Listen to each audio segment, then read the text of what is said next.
अच्छा, पेपर जो है वो हाँ मैम क्या कहते हैं, फाइनल का जो है सिलेबस वो स्टार्ट है कहाँ से? पूरा है पूरा। जरा गूगल क्लासरूम खोल लो, उधर आ जाएगा। यार सिलेबस अपलोड मतलब हुआ मैम हुआ लेकिन।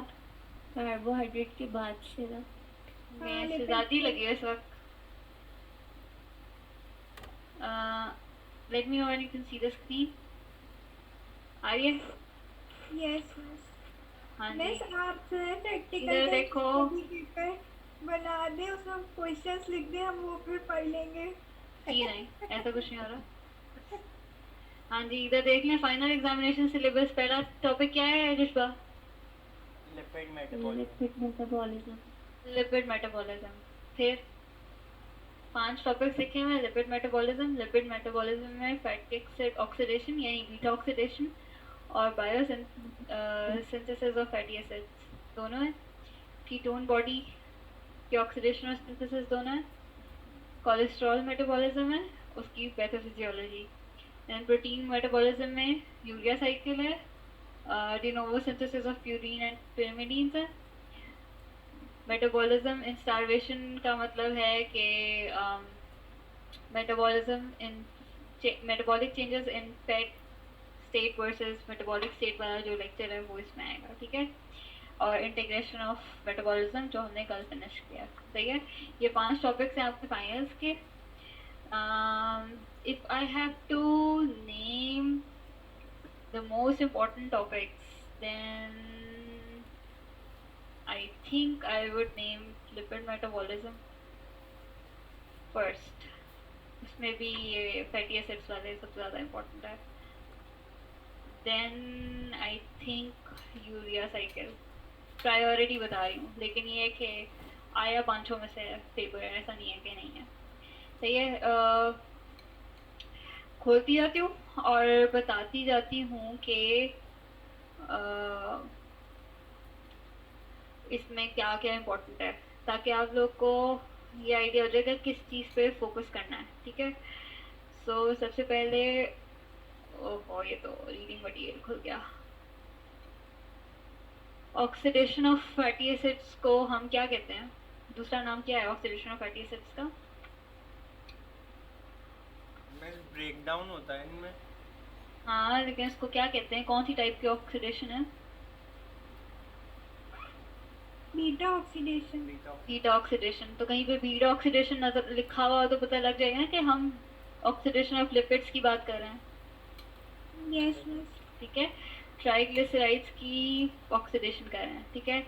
इसमें मोबिलाइजेशन में रिवीजन ही कर लेते हैं सॉर्ट ऑफ, ठीक है। मोबिलाइजेशन में क्या होता है कि ग्लूकागॉन या एपिनेफ्रिन, दो तरह के हार्मोन्स देख रहे हैं कि वो आते हैं और वो ट्रिगर करते हैं मोबिलाइजेशन ऑफ लिपिड्स, यानी कि लिपिड्स का ब्रेक डाउन वो ट्रिगर करता है।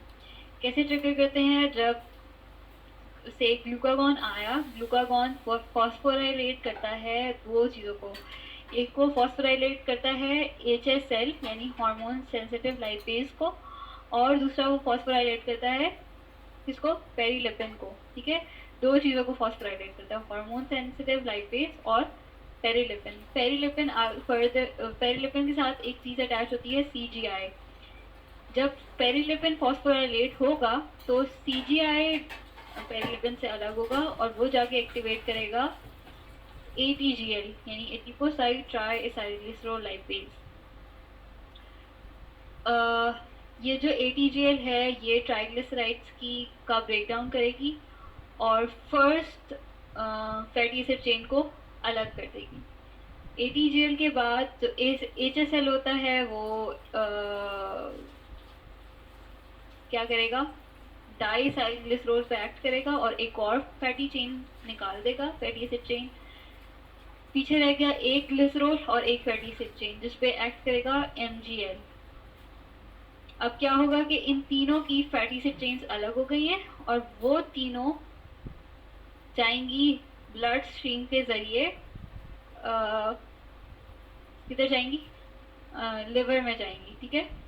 लेकिन वो ब्लड स्ट्रीम के अंदर डायरेक्टली फैटी एसिड्स नहीं चली जाती हैं, इसके अंदर एक प्रोटीन होती है एल्ब्यूमिन, सीरम एल्ब्यूमिन।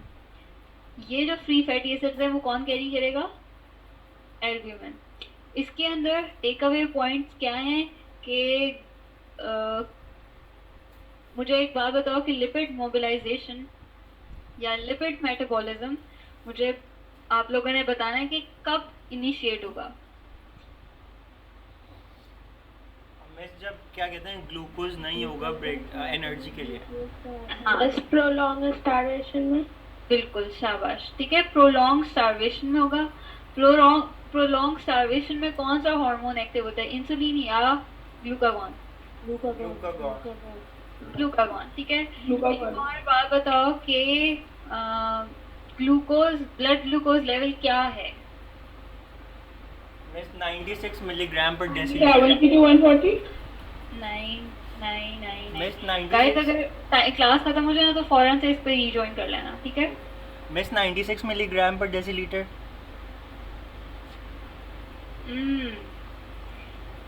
यार मिली मोल्स में बताओ। मिली मोल्स में नहीं। मिली मोल्स में बताओ। आई थिंक के हमने पढ़ा था metabolic changes in fat state वाली में। मैम ये 90 आया था। ये देखो 3.31, सही। 3.32, 6.1 6.1। ठीक है, अगर इससे ऊपर हुआ तो कौन सा हार्मोन एक्टिव होगा? इंसुलिन। इंसुलिन। इससे नीचे हुआ 3.3 से तो कौन सा होगा? ग्लूकागॉन। गुड। अच्छा, हम कह रहे थे क्या टेक अवे पॉइंट्स क्या है इस वाली स्लाइड में से? इस वाली स्लाइड में से टेक अवे पॉइंट क्या है कि जब स्टार्वेशन स्टेट है तब मोबिलाइजेशन होगी, तब ग्लूकागॉन आएगा। वो कौन सी दो चीजों को फॉस्फोराइलेट करेगा? एक उसको पैरिलिपिन हाँ, और इसको HSL को। ठीक है, फिर अच्छा, फ्री फैटी एसिड्स को कौन कैरी करेगा? Miss serum albumin. एल्ब्यूमिन। ठीक हो गया। अच्छा, ऑक्सीडेशन ऑफ फैटी एसिड्स। अब ये फैटी एसिड्स चले गए लिवर के अंदर, लेकिन ऑक्सीडेशन जो होती है ना, बीटा ऑक्सीडेशन, ये लिवर के माइटोकॉन्ड्रिया के अंदर होती है। ठीक है, वो साइटोसोल के अंदर उसके नहीं है एंजाइम्स। जो ऑक्सीडेशन के लिए, बीटा ऑक्सीडेशन के लिए जो हमें एंजाइम्स चाहिए, कौन कौन से एंजाइम्स चाहिए हमें? ये वाले एंजाइम्स चाहिए। कौन कौन से चाहिए? ये वाले।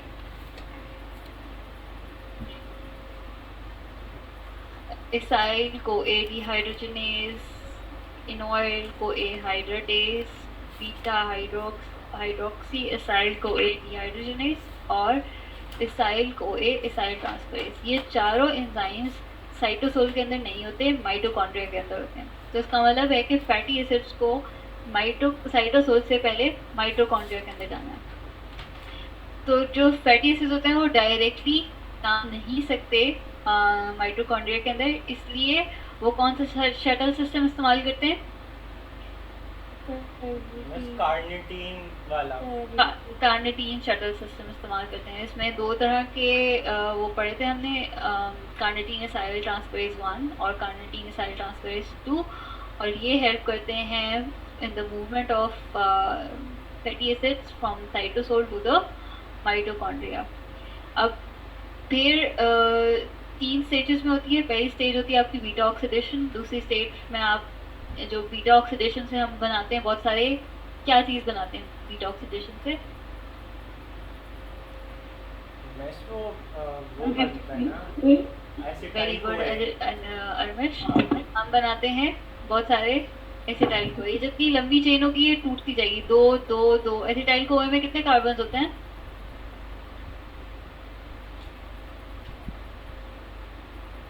में दो कार्बन। हाँ, एसिटाइल कोए में सिर्फ 2 कार्बन होते हैं। तो अगर मेरे पास एक 20 कार्बन मॉलिक्यूल है तो उससे मुझे कितने एसिटाइल कोए मिलेंगे? 10। 10। ठीक है, अगर मेरे पास 26 कार्बन मॉलिक्यूल है तो फिर उस फैटी एसिड है तो उसमें कितने मिलेंगे? 13। 30, ठीक है। अच्छा, ये हो गया पहले स्टेज जो बीटा ऑक्सीडेशन है, उसके लिए हमें कौन कौन से एंजाइम्स चाहिए, क्या क्या स्टेप्स हैं, बीटा ऑक्सीडेशन के स्टेप्स सारे याद करने हैं आप लोगों ने, ठीक है। इसमें कितने एफ के मॉलिक्यूल जा रहे हैं, कितने एन के मॉलिक्यूल जा रहे हैं, क्या जा रहा है, क्या बाहर निकल रहा है, ये सब याद करना है, ठीक है। अगर इवन चेन है तो हमारे पास क्या बनता है इवेंचुअली, सारा का सारा एसिटाइल को ए में कन्वर्ट हो जाता है। अगर हमारी ऑड चेन हो तो ऑड चेन में इवेंचुअली हमारे पास एक 3 कार्बन, इनकम्प्लीट ऑक्सीडेशन के बाद हमारे पास एक 3 कार्बन बन जाती है। इसकी हम फर्दर ऑक्सीडेशन करने के लिए हमें इसको एक और कार्बन देना पड़ता है, और फिर हम इसकी ऑक्सीडेशन कराते हैं तो हमारे पास क्या बनता है, सक्सिनाइल को ए। ये सक्सिनाइल को ए कहाँ जा सकता है, मिस ये वो क्रेब्स साइकिल का पार्ट होता है। क्रेब्स साइकिल का पार्ट, ठीक है। ये जो क्या कहता इंटीग्रेशन ऑफ मेटाबॉलिज्म पढ़ा था, उसमें एक एग्जांपल हमने इसकी भी पढ़ी थी, ठीक है। अच्छा, इससे जो हमें बहुत सारे एसिटाइल को एक बीटा ऑक्सीडेशन के जरिए में मिल रहे हैं, ये एसिटाइल को एक कहाँ जा सकते हैं, मैम ये हर साइकिल में जा सकते हैं, ग्लाइकोलाइसिस में भी होते हैं और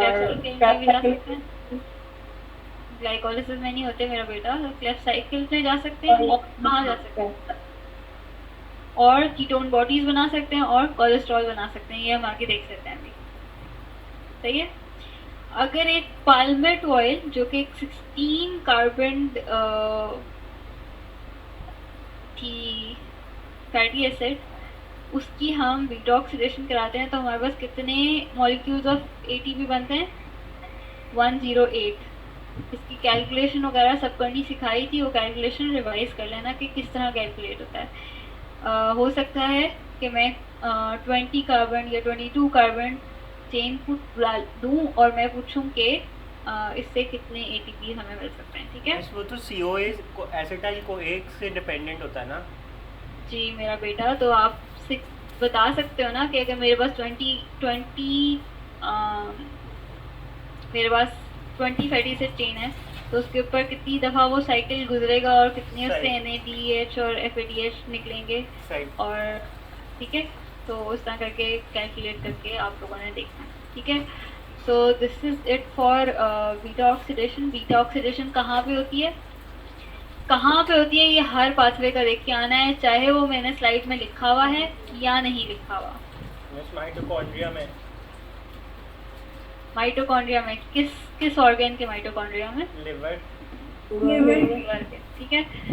तो ये चाहे मेरी स्लाइड्स में लिखा हुआ है या नहीं लिखा हुआ, और मैं अभी भी बात एम्फसाइज कर रही हूँ और ओवर एंड ओवर शायद आज ये बात बहुत दफ़ा मेरे मुंह से सुनो कि अपने लेक्चर्स पे बहुत ज़्यादा फोकस करना है रादर देन अपनी स्लाइड्स पे,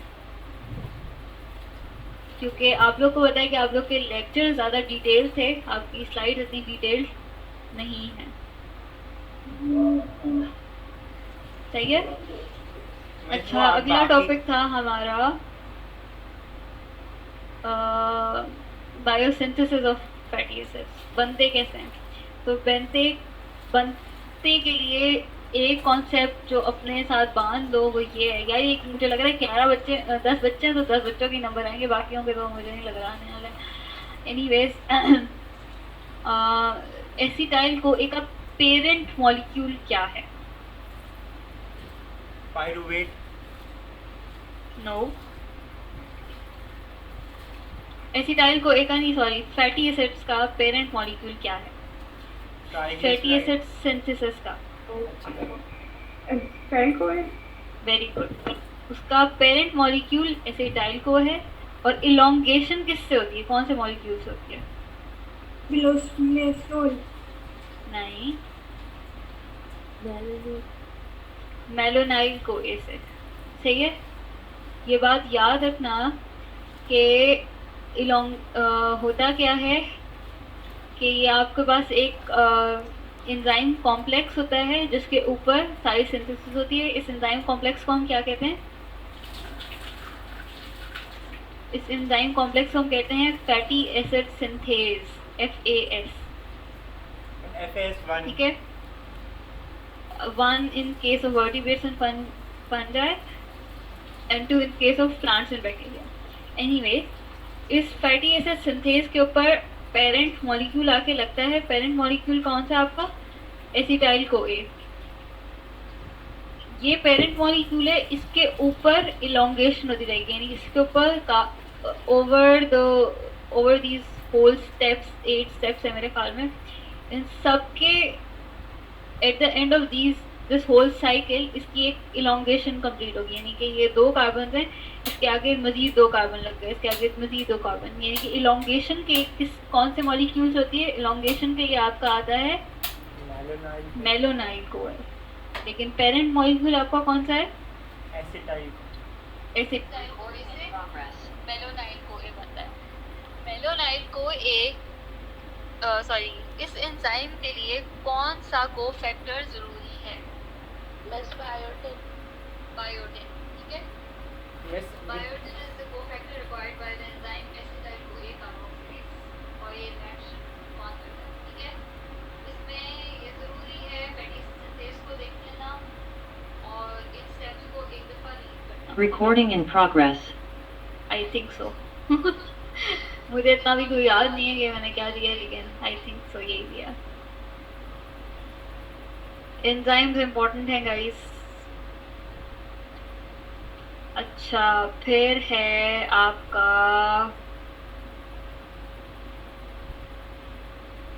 कोलेस्ट्रॉल मेटाबॉलिज्म, नहीं कीटोन बॉडीज। अच्छा, अब फैटी एसिड सिंथेसिस से हमने बनाए थे बहुत सारे एसिटाइल CoA, ग्लाइकोलाइसिस से हम बनाते हैं बहुत सारा एसिटाइल CoA।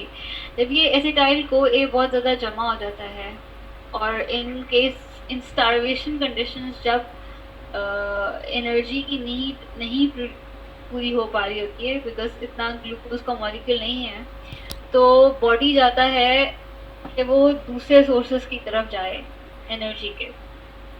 जैसे कि ग्लूकोज नहीं है तो फिर बॉडी प्रेफर करेगा कि वो कौन सी सोर्स के ऊपर जाए एनर्जी के लिए?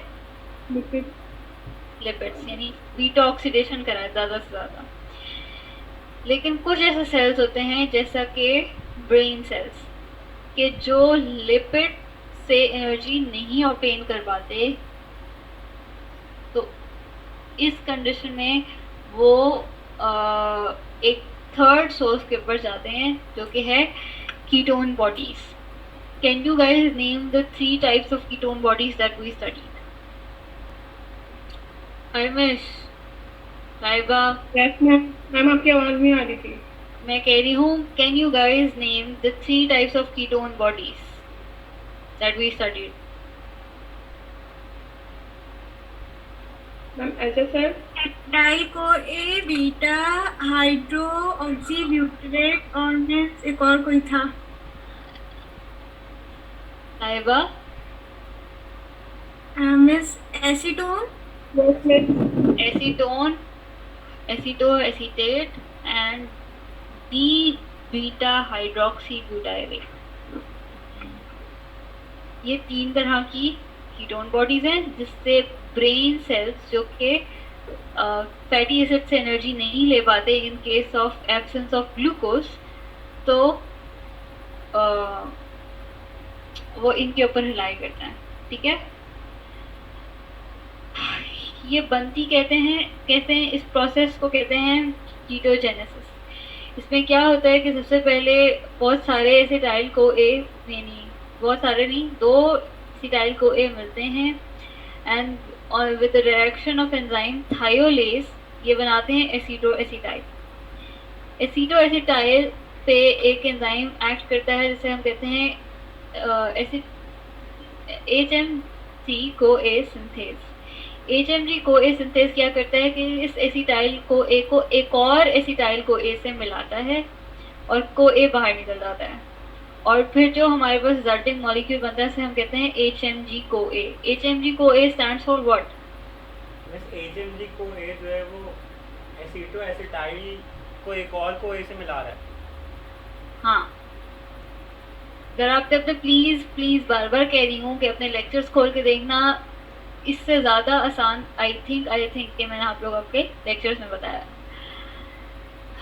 HMG को A stands for beta hydroxy beta methyl glutaryl co A, H for hydroxy, M for methyl, G for glutaril and then को A। फिर इसके अंदर रीअरेंजमेंट होती है, शफलिंग होती है और एक एसिटाइल ग्रुप बाहर निकल जाता है और हमारे पास जो रिजल्टिंग मॉलिक्यूल होता है वो होता है aceto acetate. If you remember, aceto acetate is an example of और is a type of ketone body.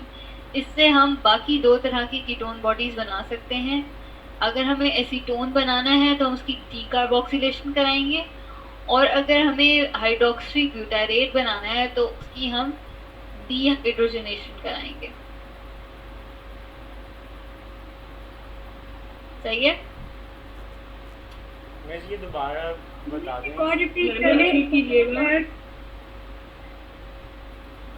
सारा का सारा नहीं मैं नहीं, ये लास्ट अभी नो तो- मैम, आपने बताया कि जो बनता है। एसीटो देखो हमने तीन तरह की कीटोन बॉडीज पढ़ी थी ना, एक थी एसीटो एसीटेट, एक थी एसीटोन और तीसरी थी बीटा हाइड्रोक्सी ब्यूटाइरेट। जो एसीटो एसीटेट थी ना, हमने जब once we have made acetoacetate from HMG CoA, हम क्या करते हैं इस एसीटो एसीटेट की अगर हम इसके अंदर से एक कार्बन निकाल लें यानी कि डी कार्बोक्सिलेशन कर दें तो हमारे पास बन जाता है एसीटोन। पर अगर इसी एसीटो एसीटेट की हम डीहाइड्रोजनेशन करें यानी इसके अंदर एडिशन हाइड्रोजन ग्रुप ऐड कर दें तो हमारे पास बनता है बीटा हाइड्रोक्सी ब्यूटाराइल। ये भी एक कीटोन बॉडी और ये दूसरी कीटोन बॉडी और ये तीसरी कीटोन बॉडी। तो हम इससे इस पूरे रिएक्शन से हम ये तीन कीटोन बॉडीज बना सकते हैं। ये कीटोन बॉडीज फिर जा सकती हैं ब्रेन के अंदर और जो उसको फौरन से जो एनर्जी की नीड है वो दे सकती हैं। वो एनर्जी किस तरह कंप्लीट करेंगी कि ये जो कीटोन बॉडीज बनी थी ना कीटोजेनेसिस से, अब इन कीटोन बॉडीज का ऑक्सीडेशन हो जाएगी यानी कीटोजेनोलाइसिस हो जाएगी। ठीक है, कीटोजेनोलाइसिस कैसे होगी या ऑक्सीडेशन कैसे होगी वो ये देखिए कि देखो एक उन्होंने कीटोन बॉडी दी beta hydroxy butyrate. Beta hydroxy butyrate में पहले उसने उसको हाइड्रोजन ग्रुप्स दिए थे ना इस रिएक्शन में, इस रिएक्शन में उसी एंजाइम ने इसके हाइड्रोजन ग्रुप्स ले लिए। But now this is happening with in the brain. ठीक है, डीहाइड्रोक्सिलेशन होगी मैम यहाँ हाँ। अब जब डीहाइड्रोक्सिलेशन होगी तो क्या होगा, वापस क्या बन जाएगा एसीटो एसीटेट। पे। ठीक है, एसीटो एसीटेट में एक सक्सिनाइल को ए आएगा। सक्सिनाइल को ए कहाँ से आएगा हमारे पास, क्रैब साइकिल से। ठीक है, और ये ब्रदर का सक्सिनेट यानी इससे हम सिर्फ 4A ले लेंगे और यहाँ पे हमारा बन जाएगा एसीटो एसिटाइल OA। इस पर फिर थायोलेज एंजाइम एक्ट करेगा और दो एसिटाइल ग्रुप्स दो acetyl molecules acetyl co A molecules हमें मिल जाएंगे। ये दोनों एसिटाइल को ए अब जा सकते हैं सिट्रिक एसिड साइकिल में और एनर्जी बना सकते हैं। ठीक है, यानी कि वो सब कुछ हमारा लिवर में हो रहा था, लिवर के माइटोकॉन्ड्रिया में हो रहा था और ये हमारा हो रहा है ब्रेन के माइटोकॉन्ड्रिया। सही है, ब्रेन सेल्स में हो रहा है बल्कि ये बस ये याद रखो। यहाँ पे जो थायोफोरेज लिखा हुआ है ये कोई एंजाइम है? थायोलेज एंजाइम है ना। मैं यहाँ ये मतलब बीटा ऑक्सीडेशन जो होती है वो लिवर के माइटोकॉन्ड्रिया में होती है और जो लिपिड मेटाबॉलिज्म में कीटोन बॉडी फॉर्मेशन वो ब्रेन के माइटोकॉन्ड्रिया में होती है। क्या नहीं, कीटोजेनेसिस लिवर के माइटोकॉन्ड्रिया में हो रही है और कीटोजेनोलाइसिस ब्रेन में हो रही है। ओके, अच्छा, अगर अनकंट्रोल्ड एक्यूमुलेशन हो जाए ना कीटोन बॉडीज की तो एसिडोसिस और कीटोसिस हो सकता है। ठीक है, एसिडोसिस ब्लड से पता लगता है और कीटोसिस ब्लड और यूरिन दोनों से पता लगता है। लेकिन अगर मैंने लिखा हो कि ब्लड और यूरिन में अगर एक्यूमुलेशन हो जाए कीटोन बॉडीज की तो ये कौन सी डिजीज होगी? कीटोसिस। क्यों? अगर ब्लड में ज़्यादा एसिडोसिस नहीं हो सकती?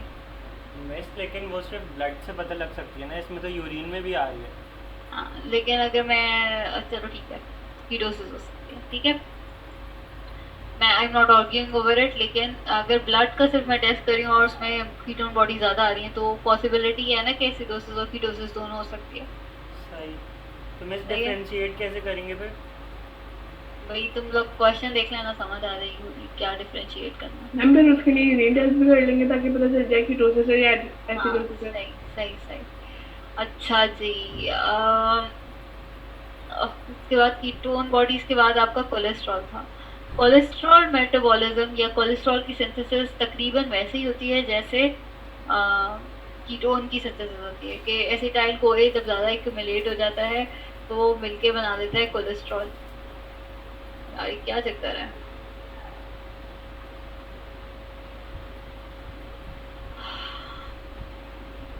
ठीक है, लेकिन कोलेस्ट्रॉल की जो सिंथेसिस होती है ना वो लिवर के साइटोसोल में होती है, लिवर के माइटोकॉन्ड्रिया में नहीं होती, जबकि कीटोन बॉडीज की सिंथेसिस लिवर के माइटोकॉन्ड्रिया में होती है। सही है, इसके अंदर वही तकरीबन एंजाइम इन्वॉल्व हैं, लेकिन वो उसके आइसोमर्स होते हैं, वो वही वाले एंजाइम्स नहीं हैं। ठीक है, HMG CoA इसमें भी होता है, लेकिन ये वाला HMG CoA उसका आइसोमर है जो माइटोकॉन्ड्रिया में होती है।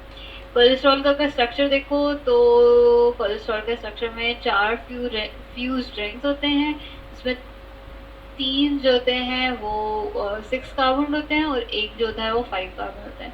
टोटल नंबर ऑफ ये सारा अगर आपने लेक्चर रिवाइज कर लेना कि 27 कार्बन होते हैं, वो किस तरह लगे होते हैं, हाइड्रोक्सिल ग्रुप कहाँ होता है, कोलेस्ट्रॉल क्या क्या बना सकता है। ज़रा अपने लेक्चर्स खोल के लाजमी देख लेना प्लीज़, कि उसमें मैंने कौन कौन सी जगह पे बताया कि सेल मेम्ब्रेन में होता है। इसके अलावा स्टीरॉयड हार्मोन्स बना सकता है। स्टीरॉयड हार्मोन्स की एग्जांपल्स दे सकते हो?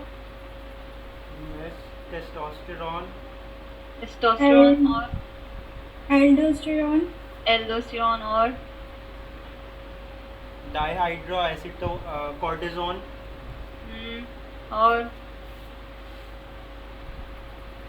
कोई फीमेल्स का भी होता है एस्ट्रोजन। एस्ट्रोजन। ठीक है, सिंथेसिस के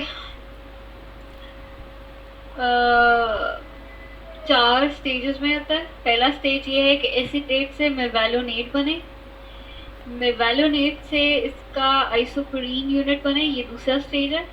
आइसोप्रीन यूनिट से स्क्वालिन बने, ये तीसरा स्टेज है। और स्क्वालिन जो है वो साइक्लाइज होके कोलेस्ट्रॉल बना ले, ये चौथा स्टेज। ठीक है, 4 स्टेजेस के अंदर काम होता है। First stage is synthesis of mevalonate, second stage is synthesis of isoprene, third stage is synthesis of squalene. Squalene की साइक्लाइजेशन से कोलेस्ट्रॉल बनना is the fourth stage. First stage को सिर्फ हमने डिटेल में डिस्कस किया हुआ था कि एसिटाइल कोए से मेवालोनेट बनता है। होता क्या है कि एसिटाइल कोए आपस में जुड़ते जाते हैं और बिल्कुल वैसे ही जिस तरह हमने अभी कीटोन बॉडीज में पढ़ा था कि एसीटो एसिटाइल कोए बन जाएगा। एसीटो एसिटाइल कोए में बिल्कुल वैसे ही जिस तरह HMG कोए सिंथेज लगा था और उसने तीसरा एसिटाइल कोए ऐड कर लिया था, बिल्कुल वैसे ही HMG कोए बन गया। पर अब इसकी हम उसके बाद क्या होता कि कीटोन बॉडीज में HMG कोए लाइज ने एक्ट किया था। इसमें क्या हुआ, इसमें इसकी रिडक्टेज ने ऐड किया, लाइज ने ऐड नहीं किया। ठीक है, अटैक नहीं किया, रिडक्टेज ने अटैक किया। और जो रिजल्टिंग मॉलिक्यूल बना है वो है आपका मेवालोनेट, यानी कि रिजल्टिंग मॉलिक्यूल में 5 कार्बन मॉलिक्यूल्स हैं। ठीक है, एक एंड पे OH ग्रुप है और एक एंड पे कार्बोक्सिल ग्रुप है। ऐसे 6 मॉलिक्यूल्स हैं, 6 कार्बन। ठीक है, बात यह है कि HMG CoA सिंथेज जो है वो माइटोकॉन्ड्रिया का अलग है और साइटोप्लाज्म का अलग है। दोनों आपस के आइसोमर्स हैं। माइटोकॉन्ड्रिया वाला कीटोन बॉडीज बनाता है और साइटोप्लाज्म वाला कोलेस्ट्रॉल बनाता है। सही है,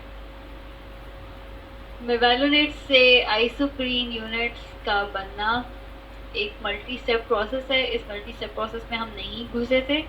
हमने कहा था कि बस मेवालोनेट से एक long chain fatty acid long chain बन जाएगी और उसके अंदर का फॉस्फेट ग्रुप्स भी होंगे, और उसको हमने कहा था कि आइसोप्रीन है, एक्टिवेटेड आइसोप्रीन। एक्टिवेटेड आइसोप्रीन से ये 5 आइसोप्रीन यूनिट्स मिलते हैं, 1 2 3 4 5, हाँ 5 आइसोप्रीन यूनिट्स मिलते हैं तो स्कोलिन बनता है, और स्कोलिन की साइक्लाइजेशन होती है तो बनता है कोलेस्ट्रॉल। कोलेस्ट्रॉल के बनने में हमें कितने मॉलिक्यूल्स ऑफ एसिटाइल को चाहिए होते हैं, कितने मॉलिक्यूल्स ऑफ एटीपी चाहिए होते हैं, और कितने मॉलिक्यूल्स ऑफ एनएडीपीए चाहिए होते हैं। ओवरऑल रिजल्ट ये फेट्स ऑफ कोलेस्ट्रॉल यहाँ से पढ़ने के बजाय अपने लेक्चर से पढ़ना कि कहाँ कहाँ कोलेस्ट्रॉल से फर्दर क्या क्या बन सकता है। आपके लेक्चर्स के अंदर मैंने एटीएल, एलडीएल, आईडीएल और वीएलडीएल नहीं पढ़ाया था, पर आप लोगों को जो असाइनमेंट दी थी उसमें मैंने पूछा था कि ये क्या है, और वो असाइनमेंट पे लिखा हुआ था कि वो फाइनल टर्म में इंक्लूडेड है। तो एक दफ़ा बस पढ़ लेना कि एटीएल, एलडीएल, आईडीएल कौन सी है, और ब्लड में अच्छी वाली कौन सी cholesterol type of cholesterol circulate होती है। अगर ज़्यादा कोलेस्ट्रॉल एक्यूमुलेट हो जाए तो हम उसे कहते हैं हाइपर कोलेस्ट्रॉलीमिया, और वो ये डिजीज़ कॉज करने के लिए इन्वॉल्व हो सकता है। और अगर कम एक्यूमुलेट हुआ हो, लेवल उसके लो हो, तो हम उसे कहते हैं हाइपोकोलेस्ट्रॉलीमिया, और वो ये 2 डिजीज़ेस कॉज कर सकता है। सही हो क्या? ये आपकी हो गई फैटी एसिड सिंथेसिस। फिर आपका आ गया nucleic acids, de novo synthesis of nucleic acid. Nucleic acid में ये तो बेसिक सी बातें हैं, न्यूक्लियोसाइड क्या होता है, न्यूक्लियोटाइड क्या होता है,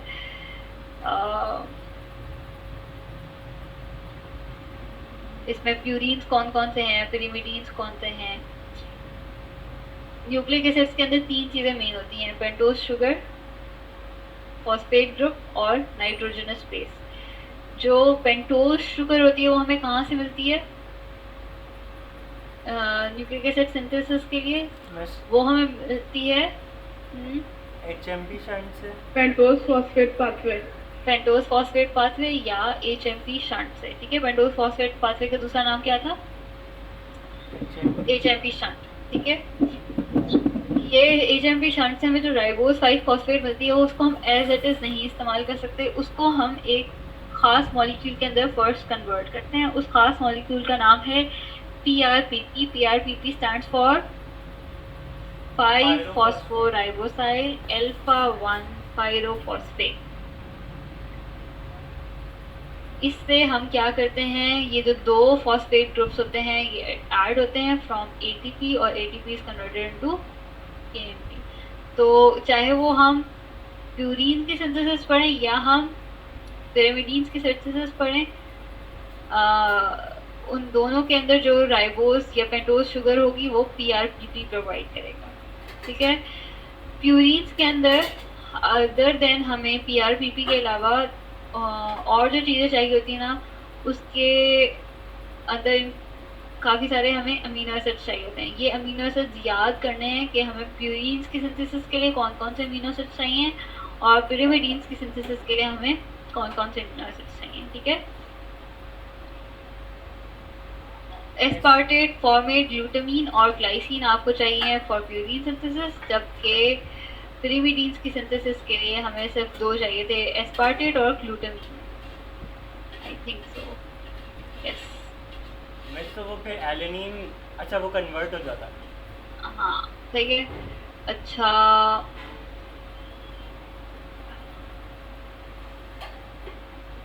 ये I think slides are enough for you guys to memorize AMP से कैसे बनता है, AMP कैसे बनता है, IMP नहीं है तो भाई ये देख लेना भाई, करेक्ट कर लेना, UMP है।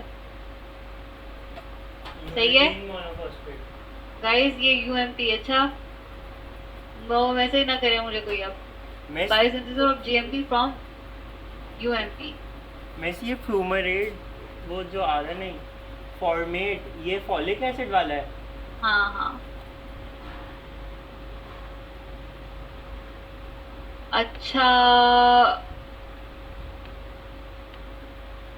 बस आई थिंक इसमें यही इम्पोर्टेंट है। वो IMP है, मैं just I got confuse, IMP ही है मिस वो। INP तो वो आइनोसिन वाला हाँ नहीं है? हाँ हाँ हाँ सही है, वो IMP ही है, सही है, वो कोई करेक्शन नहीं है उसमें। देन आपका लास्ट है जो मैं रिवीजन जिसकी कराऊंगी वो है यूरिया साइकिल। यूरिया साइकिल में इम्पोर्टेंट बात ये है कि जो अमीनो एसिड्स होते हैं वो या प्रोटीन सिंथेसिस में चल जाते हैं या उनकी डिग्रेडेशन हो जाती है। डिग्रेडेशन किस किस कंडीशन में होती है? वो इन 3 कंडीशंस में होती है। अगर डिग्रेडेशन होती है तो उसमें जो कार्बन स्केलेटन वाला पार्ट होता है वो या ग्लूकोज बना देता है या वेसिटाइल कोए बनाने, अगर ग्लूकोजेनिक है तो वो ग्लूकोज बना देता है, अगर कीटोजेनिक है तो वो एसिटाइल को ए या कीटोन बॉडीज बनाने के लिए चला जाता है, ठीक है। और जो अमाइनो वाला पार्ट होता है ना, अमाइन ग्रुप वाला पार्ट, ग्लूकोजेनिक है, कीटोजेनिक है। बेटा देयर आर टाइप, जो आपके 21 अमीनो एसिड्स हैं उसमें कुछ आपके ग्लूकोजेनिक है और कुछ आपके कीटोजेनिक है। मिस क्या मिस आप क्या एल्डोज शुगर और कीटो शुगर की बात कर रहे हैं? व्हाट? मिस एल्डोज शुगर और कीटो शुगर? मेरा बेटा अमीनो एसिड्स की बात हो रही है, एल्डोज और कीटोज की बात कार्बोहाइड्रेट्स में होती है। सही।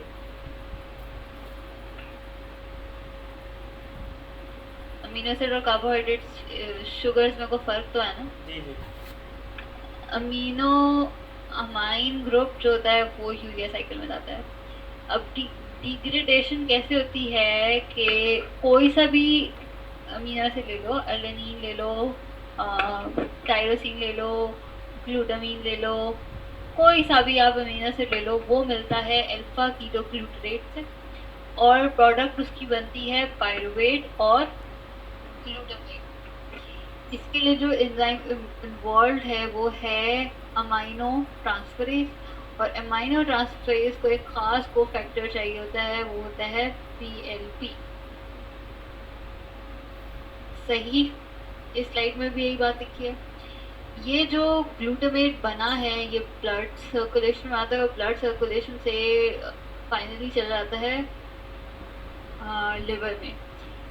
लिवर में ग्लूटामेट की डिहाइड्रोजनेशन होती है और अमोनिया बनता है, और जो अल्फा कीटोग्लूटरेट होता है वो वापस रिसाइकिल हो जाती है, सही है। ये जो अमोनिया है इसको हम यूरिया साइकिल में डालते हैं, उसको एक लेस टॉक्सिक कंपाउंड में कन्वर्ट करते हैं। अमोनिया का लेस टॉक्सिक कंपाउंड क्या होगा? यूरिया। Miss urea. यूरिया। मैं क्या कह सकती हूँ कि यूरिया किस चीज़ से बनता है? अमोनिया। अमोनिया से बनता है। अच्छा, यूरिया साइकिल कहाँ पे होता है? लिवर। नहीं लिवर में, लिवर ठीक है। नहीं होता। लिवर का में होता है, लेकिन कुछ हिस्सा उसका माइटोकॉन्ड्रिया में होता है और कुछ हिस्सा साइटोसोल में होता है, ठीक है। होता क्या है कि ये जो ग्लूटामेट बना, कोई सा भी अमीनो एसिड होगा तो इवेंचुअली क्या बनेगा? ग्लूटामेट बनेगा। ये जो ग्लूटामेट बनता है इससे अल्फा कीटोग्लूटरेट निकल गया डिहाइड्रोजनेशन से और हमारे पास बन गया अमोनिया। अमोनिया में हम इसकी कराते हैं, इस पे एंजाइम एक्ट करता है कार्बोनाइल फॉस्फेट सिंथेज। ये एंजाइम्स इंपॉर्टेंट हैं, कार्बोनाइल फॉस्फेट सिंथेटेज 1, और ये ऐड करता है इसमें एक कार्बन, और हमारे पास जो रिजल्टिंग मॉलिक्यूल बनता है उसको हम कहते हैं कार्बोमोइल फॉस्फेट। एक मॉलिक्यूल होता है ऑर्निथीन। ऑर्निथीन साइटोसोल में होता है, लेकिन वो साइटोसोल से एंटर होता है माइटोकॉन्ड्रिया में और इस कार्बोमोइल फॉस्फेट से मिलता है और बनाता है सिट्रोलीन। सिट्रोलीन वापस आ जाता है बाहर माइटोकॉन्ड्रिया के अंदर, ओ सॉरी साइटोसोल के अंदर। साइटोसोल में इसकी फॉस्फोराइलेशन होती है और इस पे अभी देखो इसके अंदर एक नाइट्रोजन है ना इस सिट्रोलीन के अंदर, एक नाइट्रोजन हमारे पास कहाँ से आया था, इस अमोनिया से। पर अगर आप यूरिया के स्ट्रक्चर को देखो तो इसमें 2 अमाइनो ग्रुप्स हैं।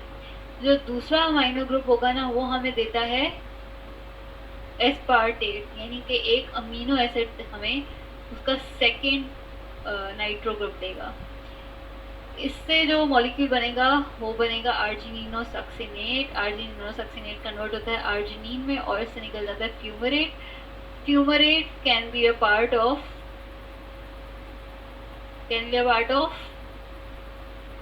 वो क्रेब्स साइकिल।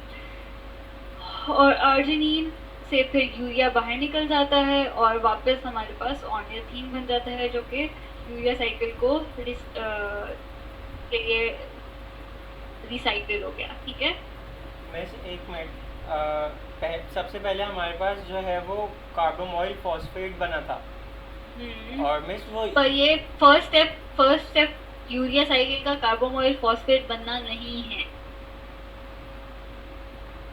बिल्कुल वैसे ही जैसे क्रेब्स साइकिल का फर्स्ट स्टेप एसिटाइल कोए बनना नहीं है। फर्स्ट स्टेप क्या है कि ऑक्सैलोएसीटेट और एसिटाइल कोए मिलके सिट्रेट बनाए। इसी तरह यूरिया साइकिल का फर्स्ट स्टेप क्या है कि ऑर्निथीन और कार्बोमोइल फॉस्फेट मिलके सिट्रोलीन बना। सही है। इसका रेट लिमिटिंग स्टेप बहुत इम्पोर्टेंट है, वो है कि कार्बन सोर्स और अमीनो ग्रुप का मिल के कार्बोमोइल फॉस्फेट को बनाना is the rate limiting step. सही है, इस वाली साइड में से ये बहुत इम्पोर्टेंट है। और कुछ यूरिया साइकिल से इम्पोर्टेंट मिस जो अमोनिया कन्वर्ट हो रहा है वो है रेट लिमिटिंग स्टेप। क्या अमोनिया जो कन्वर्ट हो रहा है यूरिया में वो रेट लिमिटिंग स्टेप है। ये वाला स्टेप अमोनिया और कार्बन मिलके कार्बोमोइल फॉस्फेट बनाए, ये रेट लिमिटिंग स्टेप लिखा हुआ है सलेमान सामने। तो गाइस मेरी ना अच्छा इस वाली साइड में से इम्पोर्टेंट बात ये है कि इन 2 पाथवेज यानी सिट्रिक एसिड साइकिल और यूरिया साइकिल को जो चीज़ कनेक्ट करी है ना वो है ऑक्सैलोएसीटेट एस्पार्टेट। ये शटल कनेक्ट करती है पूरे सिट्रिक एसिड साइकिल और यूरिया साइकिल। सही है। फिर उसके बाद पैथोफिजियोलॉजी की खुद ही देख लेना, स्लाइड्स से ज़्यादा अच्छा अगेन उसमें बताया था इसमें लेक्चर में।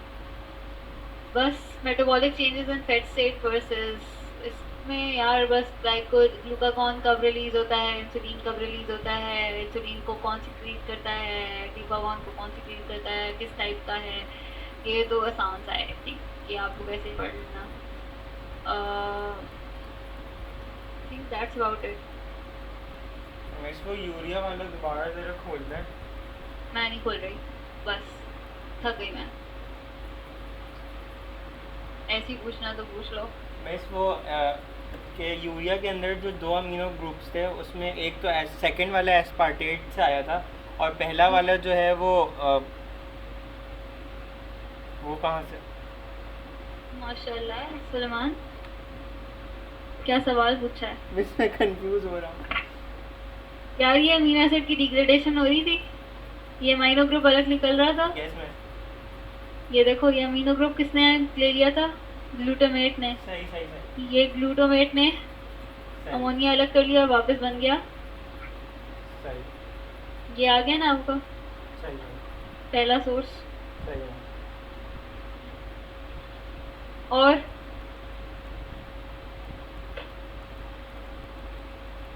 पेपर बहुत मुश्किल भी नहीं है और बहुत आसान भी नहीं है। ऐसा भी नहीं है कि बगैर पढ़े हो जाएगा और ऐसा भी नहीं है कि पढ़ो भी और फिर भी ना हो। पढ़ोगे तो बहुत आसान लगेगा, पर जिसने नहीं पढ़ा वो इस दफा पक्का फाड़ेगा। सही हो गया? सही है। अटेंडेंस दे दो अपनी और फिर you are good to go. Maria present. एक सेकेंड गाइस, मेरे पास pen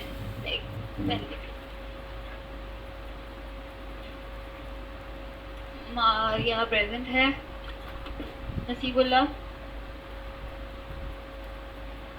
Tahir, Armish, present ma'am. Alishba, Present ma'am. Walid, Misba, present ma'am. Sultana, Junaid, Anas, Mariam, Umar, Ahmar, Rana, Aruba, Mudassir, Suleman, present miss. Laiba, present miss. Mohsin,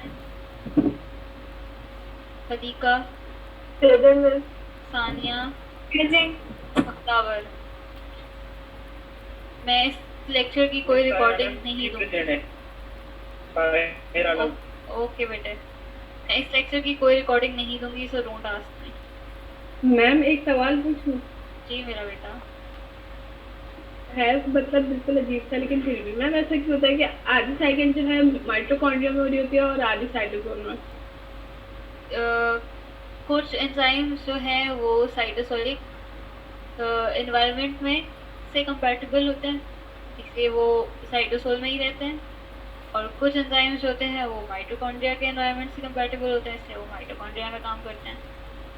okay okay, thank you.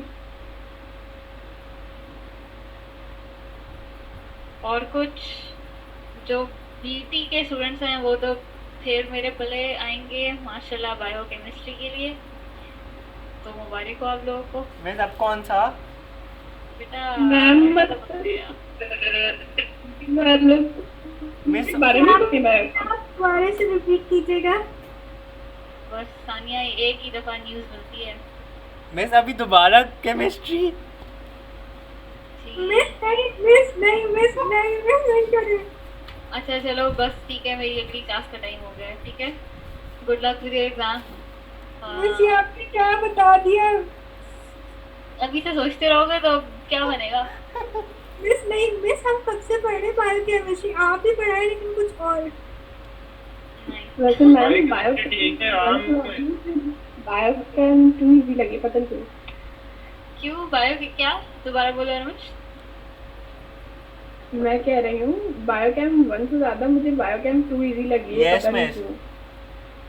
वो अच्छा, बड़ी बात है। I am glad to know. वैसे मुझे भी बायोकेम 1 से ज़्यादा पढ़ाने में मज़ा बायोकेम 2 आया है। मैम एक्चुअली ना बायोकेम 1 में ना सब थ्योरी है, इसमें ना मतलब वो वाली चीजें कि समझने वाली चीज। बेटा टीचर में भी बात होती है, अभी कोई आता है ना तो लोगों से मेटाबॉलिक पाथवे एक बिल्कुल आपका वे ऑफ टीचिंग जैसा, आप मतलब पहले बोर्ड पे पूरी साइकिल बता देना, उसके बाद तो वो बहुत ही इजी हो जाता चलो गुड टू नो। सही है, अब अच्छे मार्क्स स्कोर करो और खुश रहो, ठीक है भाई। अल्लाह हाफिज़। ओके मैम, अल्लाह हाफिज़। है।